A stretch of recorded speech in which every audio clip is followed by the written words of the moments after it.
తీసుకొని ఆయన మీద దాడి చేశారు. శ్రీ జవహర్ బాబు గారి మీద దాడి చేయగానే మండల పరిషత్ అభివృద్ధి అధికారిని సుదర్శన్ రెడ్డి, భాను, వెంకటరెడ్డి గారు, ధర్మారెడ్డి గారు కొట్టడం జరిగిందని, ఇమ్రాన్ కూడా కొట్టి బయటికి నెట్టారని, తర్వాత పై అంతస్తు నుండి ఉపాధి హామీ సిబ్బంది కిందకు వచ్చి తలుపులు ఊడగట్టి లోపలికి వెళ్ళి ఇమ్రాన్ తెలిపారు. ఉపాధి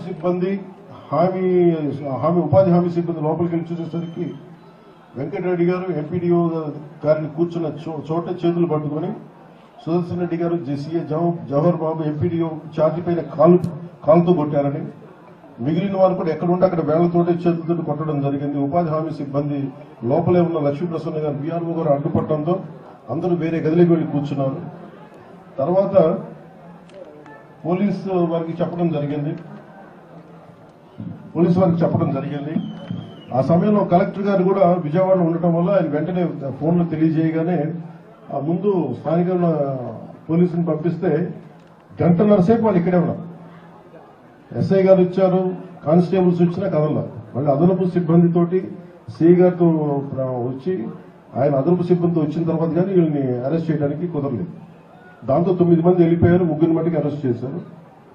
ఈ సందర్భంగా నేను ప్రత్యేకించి ఎందుకు ఇక్కడికి వచ్చామంటే, వైసీపీ 11 సీట్లు ఇస్తేనే వీళ్ళకి ఇంత అహంకారం చూపిస్తున్నారు. ఓడిపోయి కూడా ఇంత పొగరు చూపిస్తున్నారు.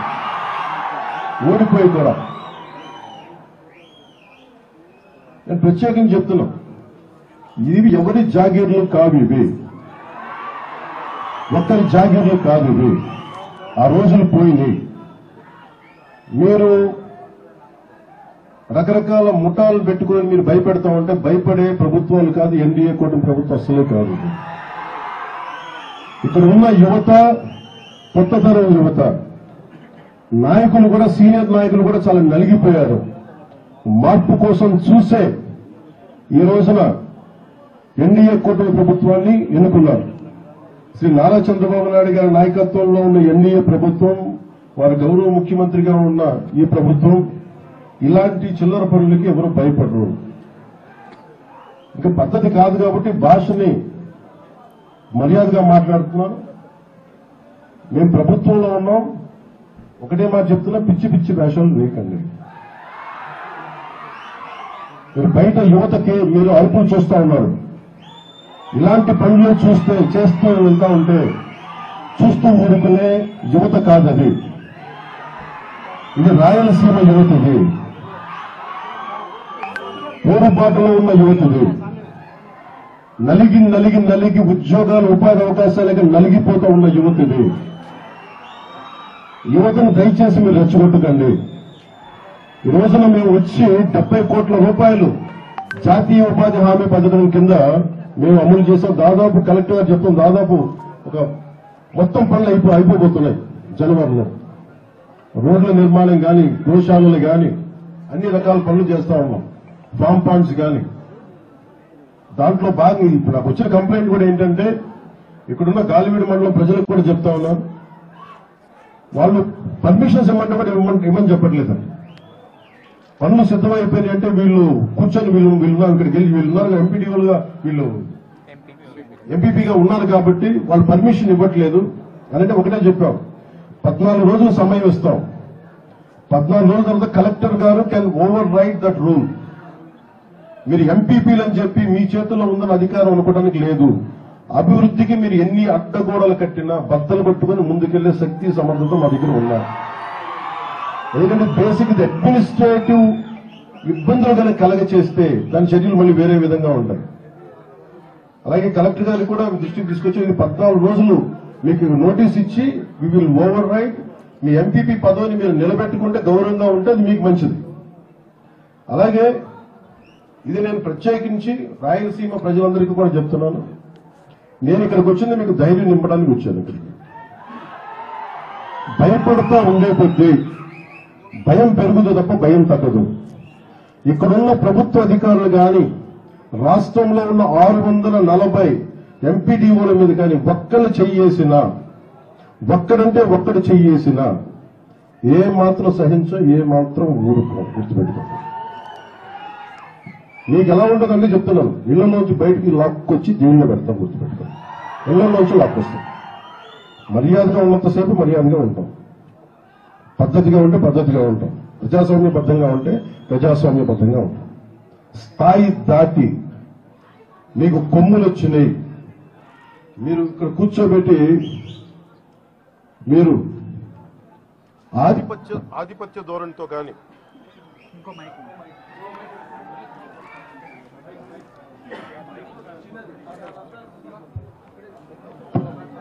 మీరు కనుక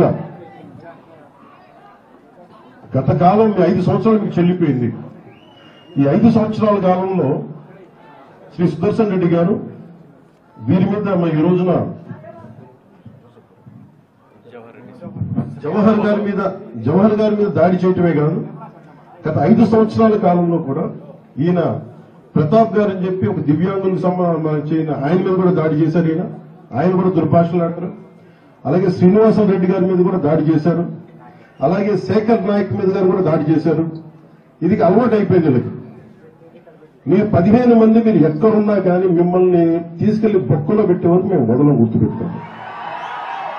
ఎస్పీ గారికి కూడా చెప్తా ఉన్నాను, డీజీపీ గారి దృష్టికి కూడా తీసుకొస్తున్నాం. ఏ ఒక్కరిని ఉపేక్షించేది లేదు. మీరు ఎవరైనా కావచ్చు. మీరు పనిచేసే అధికారుల మీద కనుక మీరు దాడులు చేసి సగటు మనుషుల్ని ఇబ్బంది పెడితే ఉపేక్షించే ప్రభుత్వం కాదు, ఉపేక్షించే వ్యక్తులు అస్సలే కాదు. మేము అన్ని తట్టుకుని వచ్చాం. 5 సంవత్సరాల కాలంలో మీ పాలనలో ఎంత నలిగిపోయారో ప్రజలు అన్ని తట్టుకుని వచ్చాం. ఇంకా మాకు అధికారం ఉంది కదా అని చెప్పి గౌరవ ముఖ్యమంత్రి చంద్రబాబు నాయుడు చాలా సంయమనంతో ఉన్నారు. మా సంయమనాన్ని పరీక్షించకండి, మా సహనాన్ని పరీక్ష పెట్టకండి. చాలా గట్టిగా ఉంటుంది చెప్తున్నాం. దీంతో ఆలోచన పరిస్థితి మర్యాదగా మాట్లాడుతూ ఉన్నాం. రాయలసీమ ఒక్కరి కోట కాదు, ఒక్కరి జాగీరి కాదు, గుర్తుపెట్టుకోండి. మీ ఇష్టానికి వచ్చి ఆ గవర్నమెంట్ ఆఫీసులోకి వస్తాం, లెక్క పక్క లేకుండా మాట్లాడతామంటే మేమెవరూ ఊరుకోం. ఈ సందర్భాన్ని పురస్కరించుకొని ఎవరైనా సరే భవిష్యత్తులో ఏ అధికారి, ఒక ఎంపీడీఓల మీదే కాదు, ఏ ఒక్క ప్రభుత్వ అధికారి మీద కానీ జులుం చలాయించినా, ఇష్టారాజ్యంగా మాట్లాడినా ఒక్కొక్కరికి మీకు భవిష్యత్తు చాలా ఖచ్చితంగా ఒక కళాఖండిగా ఉంటుంది. మా రియాక్షన్ మీరు గుర్తుపెట్టుకోండి. ఇంకా సంస్కారం కాదు కాబట్టి ఇంకా పద్ధతిగా మాట్లాడుతున్నాను. అధికారంలో ఉన్నాను కాబట్టి ఇంకా బలంగా ఇంకా జాగ్రత్తగా మాట్లాడుతున్నాను. నా సహనాన్ని పరీక్షించకండి. చాలా పద్ధతిగా మాట్లాడుతూ ఉన్నాం. అలాగే వైసీపీ నాయకులకు కూడా మీ నాయకుల్ని నిగ్రహించుకోమని చెప్పండి. రోడ్ల మీద రైతుల కోసం లేని కథలు చెప్పడం కాదు, చేసిన న్యాయానికి కథల్ని మళ్ళీ ధర్నాలు చేయడం కాదు. ముందు ఆయన జవహర్ గారిని నేను ప్రతిసారి మాట్లాడుతున్నప్పుడు ఒక దళిత అధికారి మీద దాడి చేసి ఇవన్నీ మాట్లాడి ఇందులో ఎవరెవరో నా చూడండి. శ్రీనివాసన్ రెడ్డి గారు ఉన్నారు, ఆయన రెడ్డి సామాజిక వర్గానికి చెందిన వ్యక్తి. ప్రతాప్ గారు ఉన్నారు, నాకు ఆయన గురించి తెలియదు, ఆయన దివ్యాంగులు. అలాగే శేఖర్ నాయక్ ఉన్నారు, ఆయన షెడ్యూల్ ట్రైబ్స్ కి సంబంధించిన వ్యక్తి. ఇది ప్రతి చోట ఇది ఒక్కరికి సంబంధం లేదు, ఒక జాతికి సంబంధించింది కాదు. కానీ మేము ఏదైనా చేయగలం, అధికారంలో ఉన్నాం కాబట్టి. సుదర్శన్ రెడ్డి గారి మనుషులందరికీ చెప్తున్నాం, నేను మళ్ళీ ఇంకొకసారి వచ్చి ఇక్కడే తెస్తేస్తాను చెప్తున్నాను. కడపలోనే అన్నమయ్య జిల్లాలోనే రాయలసీమ వచ్చి కూర్చుంటాం. ఇలాంటి పిచ్చి వర్షాలు చూస్తాయి. అవసరమైతే నా క్యాంప్ ఆఫీస్ ఇక్కడ పెట్టుకుని మిమ్మల్ని సరిచేసే వరకు నేను ఎక్కడే వచ్చి చెప్తాను. మీకు ఆ సహనాన్ని పరీక్షిస్తాను. ఎందుకంటే అన్ని తెగించి వచ్చాం. రాష్ట్రం బాగుండాలి. రాయలసీమ యువత ఎక్కడికో మారి వెళ్ళిపోతా ఉన్నారు. ఉద్యోగాలు, ఉపాధి అవకాశాలకి ఎక్కడికో బెంగళూరుకి, తమిళనాడుకి ఎక్కడికో వెళ్ళిపోతున్నారు. వాళ్ళందరూ ఉపాధి అవకాశాలు రావాలి. ఈ విధంగా మేము ఆలోచిస్తా ఉన్నాం. ప్రభుత్వం అధికారులందరూ కూడా మేము బలం ఇవ్వడానికి వచ్చాం, మరి బలాన్ని నిర్వీర్యం చేయడానికి రాలేదు. ఇలాంటి సమయంలో మీరు ఒళ్ళు దగ్గర పెట్టుకుని మాట్లాడకపోయినా, సోషల్ మీడియాలో పిచ్చి కూతలు కూసినా, ఇలా ఆఫీసులకు వచ్చి దాడులు చేసినా దీని పరిణామాలు చాలా చాలా చాలా తీవ్రంగా ఉంటాయి. గుర్తుపెట్టుకోండి. ప్రత్యేకించి ఈ సంఘటనని బయటకు తీసుకొచ్చిన మీడియా మిత్రులందరికీ, మీ పత్రికాధిపతులందరికీ, ప్రతి ఒక్కరికి పేరు పేరున ధన్యవాదాలు తెలుపుకుంటూ సెలవు తీసుకుంటాం.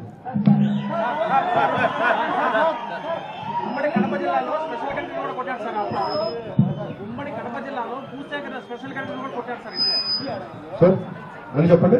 ఉమ్మడి కడప జిల్లాలో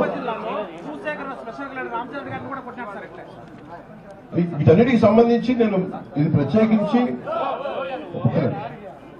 కేబినెట్ లో చర్చిస్తాం. ఇది కేబినెట్ లో చర్చిస్తాం. ఇప్పుడు నా పేషీకి కూడా తెలియజేశాను. ఇక్కడ ఏం జరిగినాయి మొత్తం రిపోర్టు ముఖ్యమంత్రి గారి టేబుల్ మీద ఉండాలి, డీజీపీ గారి దగ్గరికి వెళ్ళాలి, హోమ్ మినిస్టర్ గారి దగ్గరికి వెళ్ళాలి, అలాగే కేబినెట్ సభ్యులు అందరి దగ్గరికి వెళ్ళాలి, అలాగే జిల్లా ఇన్ఛార్జ్ మంత్రికి కూడా వెళ్ళాలి. ఇందాక మాట్లాడుతూ ఉంటే ప్రతి చోట ఏమేమి తప్పులు జరిగినాయి, ఎలాంటి మనకి ల్యాండ్ ఎన్క్రోచ్మెంట్స్ ఏం జరిగింది కూడా మా దృష్టిలో ఉన్నాయి. అలాగే అడవుల్లో మన బొగ్గుని అక్రమంగా చేసేస్తాను, అది కూడా వెంటనే నేను పీసీసీఎఫ్ గారితో మాట్లాడాం. ఇవన్నీ చర్యలు తీసుకుంటాం.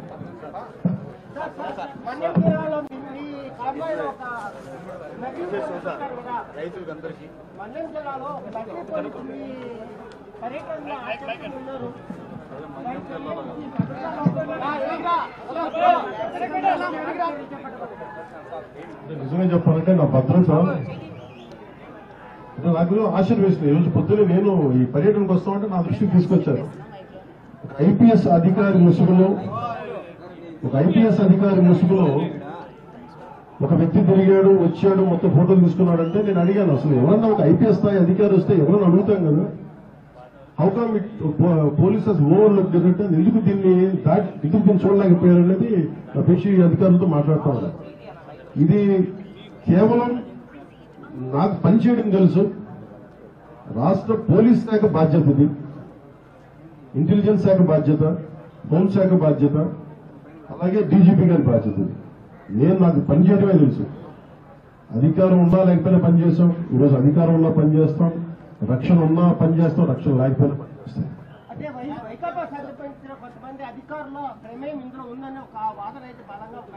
అంటే అది నాకు అంటే నేను వైకాపా విధానాలను ఎదిరిస్తాం కానీ ఒక మాట మాట్లాడబోయే ముందు దానికి సరైన ఆధారం లేకుండా మాట్లాడకూడదు.